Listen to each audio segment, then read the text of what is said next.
Make holiday gatherings more delicious at Whole Foods Market, whether you're the host or the guest who aims to impress. Save now on baking essentials from 365 by Whole Foods Market.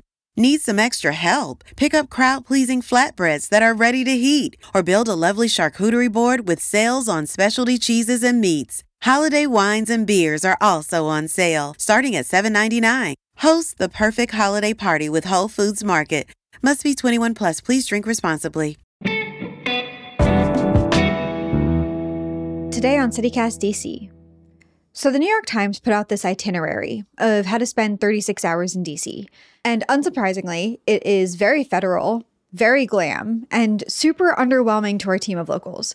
So we've got some alternate recs for you for the next time your family is in town.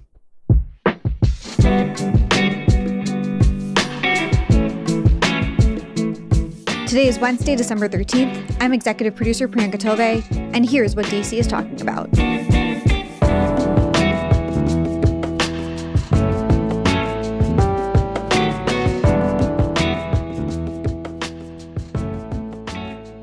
Hey team, how's everyone doing? Good. Hello, good. Doing pretty good. Nice to see y'all. When I saw this New York Times article come out, the things to do Washington, D.C. in 36 hours, I was like, this is made for us to roast. Be prepared for the comedy roast of the century over here. Let's go. What were your first thoughts? Like just overarching thoughts on this itinerary? Way too much wharf for me. Yes, that was going to be my main criticism. And to me, telling people to go to the wharf in DC is like telling people to go to Seaport in Boston. Yeah, true. Or like Times Square in New York or something, you know? Also, like, I'm exhausted. Like, after this weekend, I am exhausted. They pack it full of stuff. And I also feel like they pick kind of luxurious options. Yes. I don't know. I think I want something a little more friendly on the wallet than the things they picked. Seriously. So like the first key stop that they suggest is the wharf, which we've already kind of said is not really top of our list. The other things are the Anacostia Community Museum, the Frederick Douglass National Historic Site, and the Bazaar by Jose Andres, which is the fine dining restaurant that they've got in the Waldorf Astoria. What are your thoughts on that? I mean, like I stated, my main beef with this section is that the wharf is their top stop. Yeah. The wharf, as it is known now, didn't even exist in DC until recently. So it's not really what I would consider DC culture. It's also really expensive. It's far away from everything else that you're going to want to go to. And it's just like, I have never brought somebody coming to DC for the first time to the wharf. It doesn't feel unique to DC either. Like, it feels like something that just exists in other places. Yeah, like I'll admit, I do spend a lot of time at the wharf because I go to a lot of shows at the Anthem and I have a friend who lives there and I visit her often.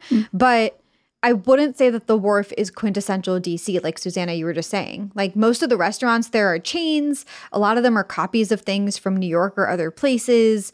It just feels like if you're telling someone to go to the wharf in DC, it's like you're telling them to visit insert pretty waterfront anywhere. Yeah. Seaport in Boston, baby. I'm telling you, it's the carbon copy. Okay, so let's hit people with our own recs instead. I would say instead of going to the wharf, like check out Eastern Market. Oh, yeah. Like it's the same kind of vibe. It's outdoors. It's full of stuff to do. Everything's close together and it's much more quintessential DC. And you can spend a whole day there and spend $0 and have a great time. And they do have Eastern Market in there as their shopping rec, but I think viewing it as a key stop as they put the wharf is maybe a better place for it. Yeah, it's on my key stops list too. Yeah. My replacement of the wharf, and maybe this is a hot take, I think you can get everything from the wharf but better just by walking down Mount Pleasant Street. Yes, that's true. Yeah, I think it has great food that's much cheaper. It has fun spots. You can see a cool show at Sun Cinema. If you go on Saturday, you can go to the farmer's market. I always take people who are visiting to Mount Pleasant Street because it's so much fun in a concentrated area that is really pretty and nice. Yeah. Fully agree. And you've got Rock Creek Park right there. I just had a friend visiting, and the first place we went for a walk was Mount Pleasant. And then over to Adams Morgan, which is also so close. And like starting the day, spending the day in Mount Pleasant, and then doing the evening in Adams Morgan is a really lovely day. Totally. Absolutely. And I couldn't believe that neither of those were anywhere on their list. Yeah. Or like DuPont Circle or U Street, really? Like that to me feels like a crime. My like main qualm with this entire thing is that I feel like DC really shines in its like small, walkable neighborhoods, and they don't spend any time focusing on that part of DC at all. In fact, most of their suggestions are in really newly developed areas that are on like highways, or you have to like cross highways if you're going to walk to them. Like they're not really walkable. They're not like fun to just like poke around in. It's going to be a much less enjoyable experience. Truly. And if you wanted to be in that area of town, like the Navy Yard, Wharf area, you could go to Barracks Row, which has that like cute neighborhoody feel, but not the highways and the chain restaurants. Yeah. And also has a lot of history. And it has a lot of history. You're right. Yeah. To highlight the parts of DC that are completely lacking in quintessential history seems bizarre to me. Yeah. Like that's a weird choice. What are other things on your key stop lists? So I do think you do have to see a monument at some point. I'm of the opinion that the World War II Memorial at night is the prettiest memorial. It's basically a fountain. It's surrounded by all this stone and marble. It's lit up. It's beautiful. It's surprisingly like romantic. And at night, it's not crowded. So you get this beautiful lit up fountain on the National Mall at night. During the day, it's like tons of foot traffic, super crowded. Also, if you're going during the summer, it's super duper hot. That is my recommendation for one memorial. The other one would be the Vietnam War Memorial. I think when we think of monuments, we often think of like stone and marble edifices, and the Vietnam War Memorial is very not that and kind of runs counter to what we think of when we want to honor people. So those would be my key monument stop recommendation. Yeah, I think that's fair. Honestly, monuments at night in general is on my list of things. Yeah.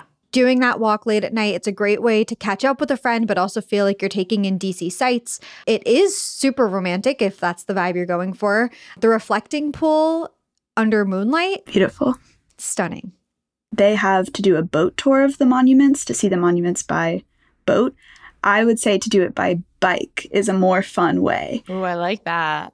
It's cheaper and you can rent a bike and then bike through them all. So, you're just zooming by ones you want to spend less time at, and you can stop your bike and look longer at others. That's what I would say. Yeah. Oh, that's a great suggestion. Yeah, grab an electric city bike. Exactly. I do think the boat tour is like kind of inspired. I actually think that would be like very pretty and a very good way to like spend an evening. Sure. Good for them. Yeah. So, yeah, good for them.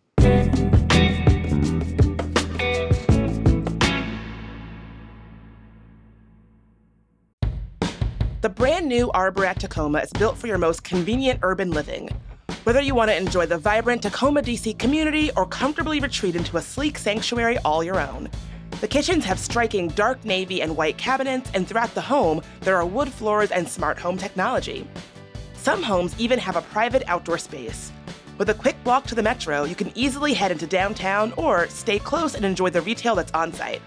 Located at 218 Cedar Street Northwest, the Arbor Tacoma offers brand new 1- and 2-bedroom condos starting in the upper 300,000s. Visit thearborattacoma.com for more information. That's Tacoma with a K, so TheArborattacoma.com. Make holiday gatherings more delicious at Whole Foods Market. Whether you're the host or the guest who aims to impress, save now on baking essentials from 365 by Whole Foods Market.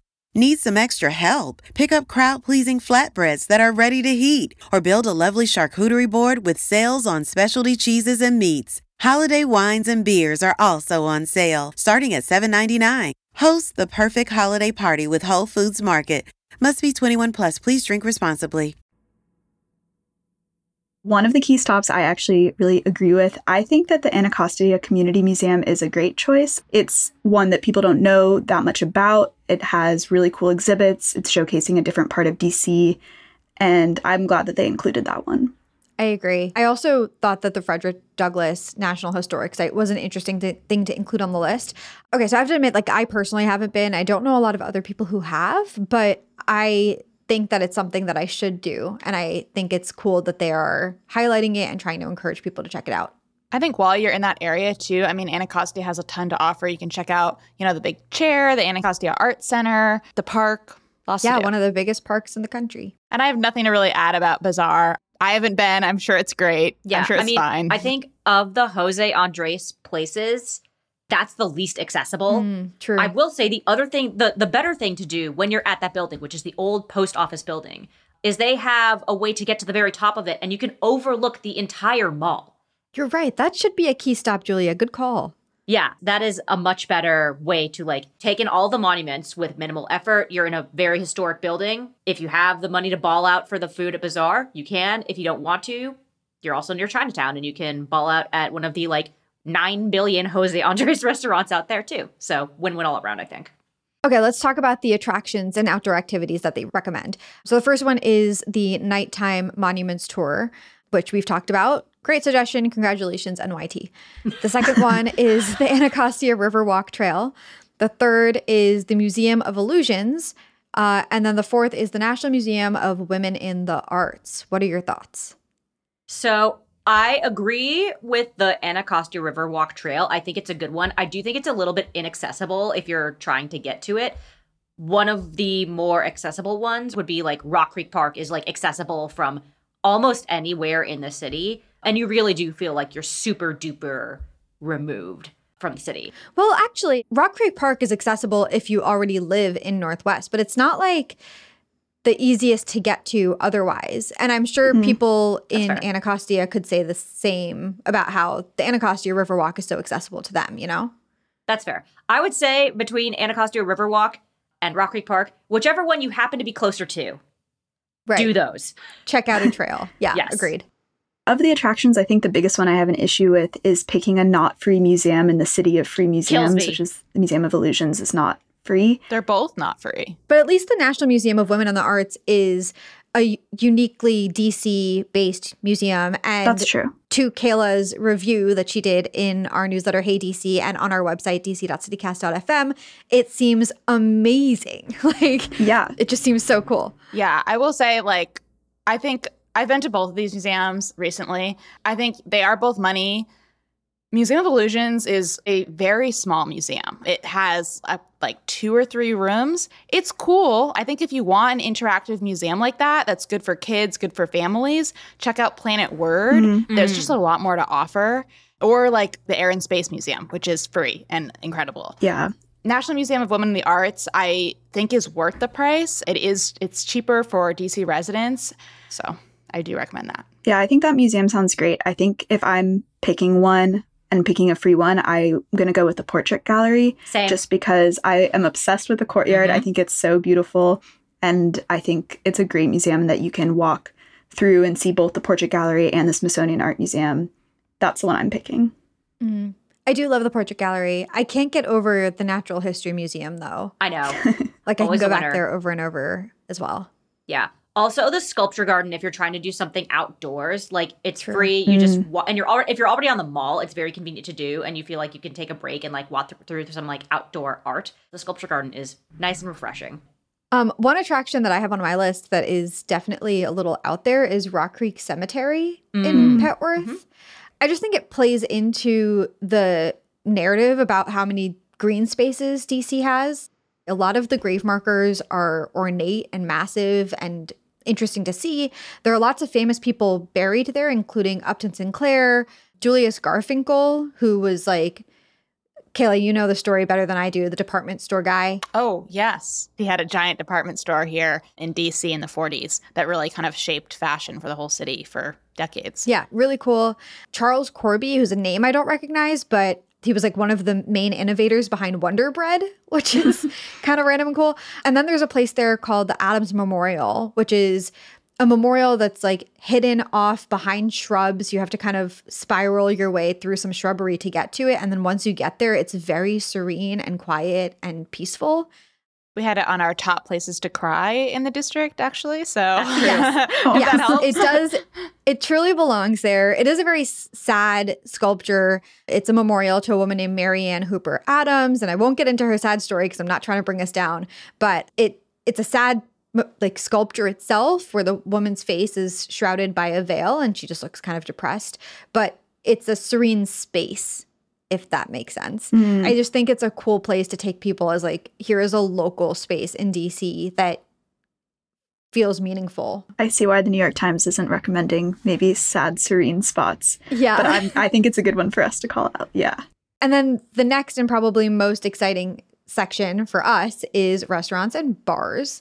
So they recommend the Market Lunch, which is a spot in Eastern Market, Love Makoto, which is the new Japanese food hall, Ilili, which is an upscale Lebanese restaurant, again at the Wharf, Moonraker, which is the rooftop bar at the Pendry, Washington, D.C. hotel. At the Wharf. And yeah, that's also at the Wharf.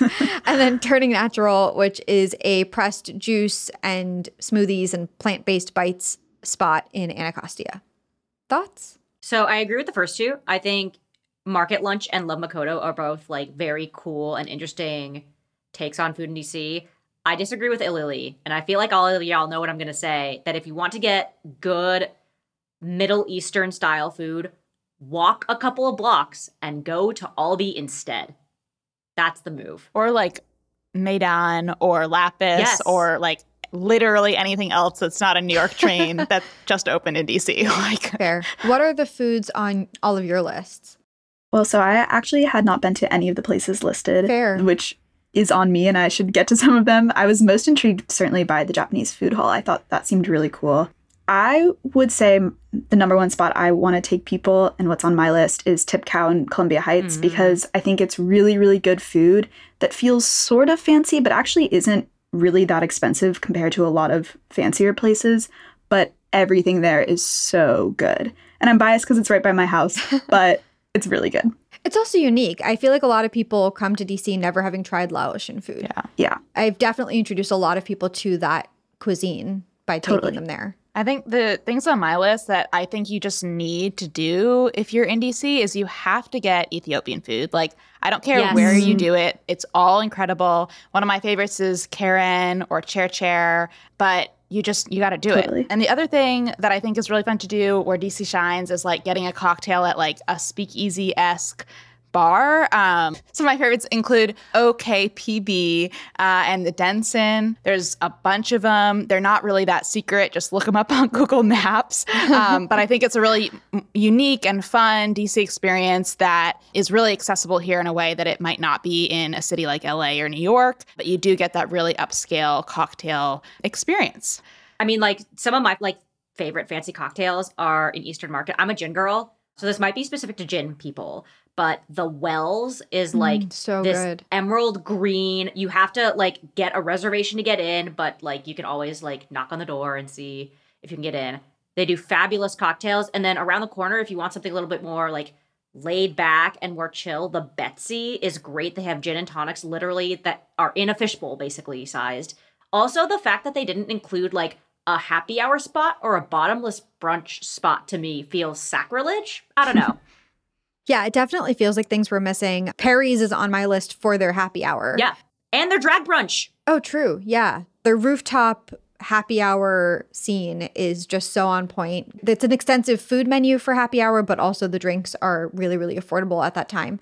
I also had chicken and whiskey on my list. Yeah, I think a Peruvian chicken joint would be a good place to start. Yeah, yeah. And then chicken and whiskey specifically has its speakeasy in the back, which is so much fun for dancing on weekends. So it feels like it's got a little bit of everything. Yeah.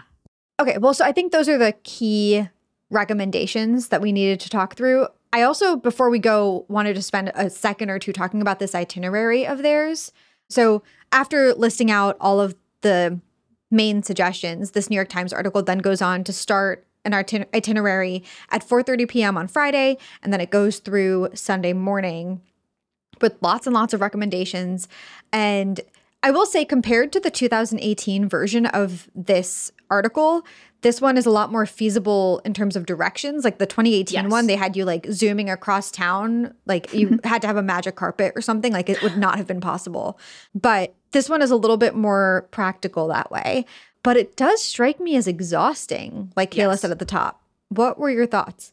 Yeah, I mean, I think specifically there's Saturday when you spend sort of the morning in Anacostia, and then you're supposed to like spend an hour and a half there doing like 45 different things.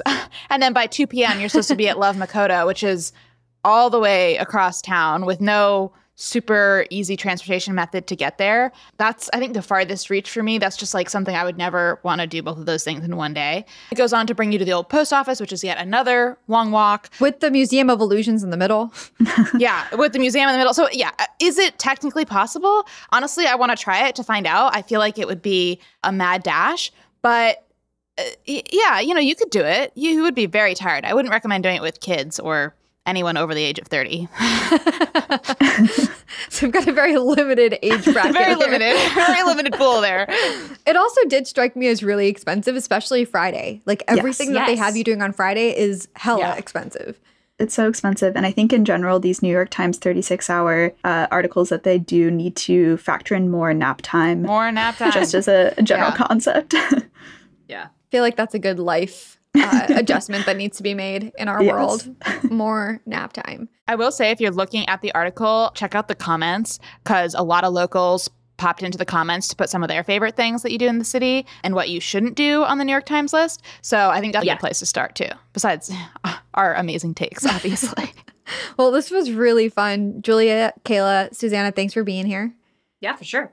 Thank you. Thank you. And I guess I'll see you at some of our recs, which are far superior. Definitely. Absolutely. Yep.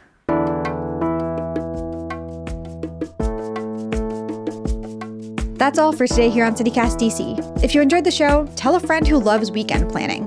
We'd love to hear their thoughts. We'll be back tomorrow morning with more news from around the city. Bye.